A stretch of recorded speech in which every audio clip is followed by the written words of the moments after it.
আমাকে হচ্ছে দীর্ঘ 2 মাস 21 দিন আমাকে ইঞ্জেকশন দিয়ে নিয়ে যাওয়া হয়েছিল। অনেক ধরনের টর্চার করা হয়েছে এখানে, শারীরিক মানসিকভাবে। শেষমেশ আমি অত্যাচারে থাকতে না পেরে অনেক কষ্ট করে একটা ফোন জোগাড় করে আমি হচ্ছে আপনাদেরকে জানাই যে আমাকে। আপনার সহপাঠীকে জানাইছেন? জি জি। আপনার সহপাঠীর নাম কি? শহীদুল ইসলাম।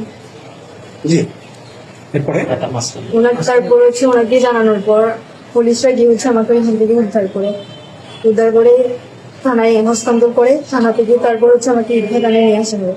ঈদগাহ থানার মাধ্যমে এটা কক্সবাজার করে এটার পর আজকে হচ্ছে আমি নিজ জিম্মায়।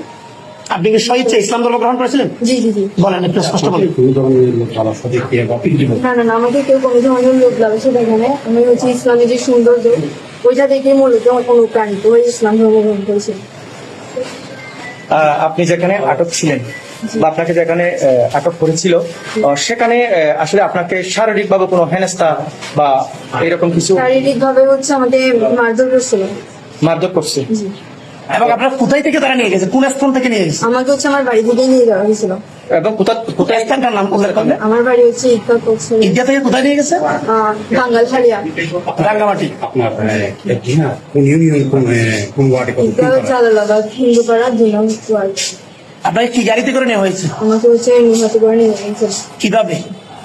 গাড়ি রিজার্ভ করে রাতে 12টার পর হয়েছে আমাকে নিয়ে যাওয়া হয়েছিল। শেষমেশ আপনার না, আপনি কি হুঁশ অবস্থায় গিয়েছিলেন না? না না, আমাকে হচ্ছে ইঞ্জেকশন দিয়ে নিয়ে যাওয়া হয়েছিল।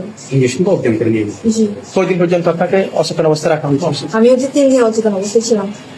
ওখানে বন্দি কতদিন? ওইখানে 2 মাস 21 দিন। আচ্ছা, আপনার বর্তমান নাম কি? আয়েশা সিদ্দিকা যারা পূর্বের নাম কি ছিল? তন্নিদেরই কোনা।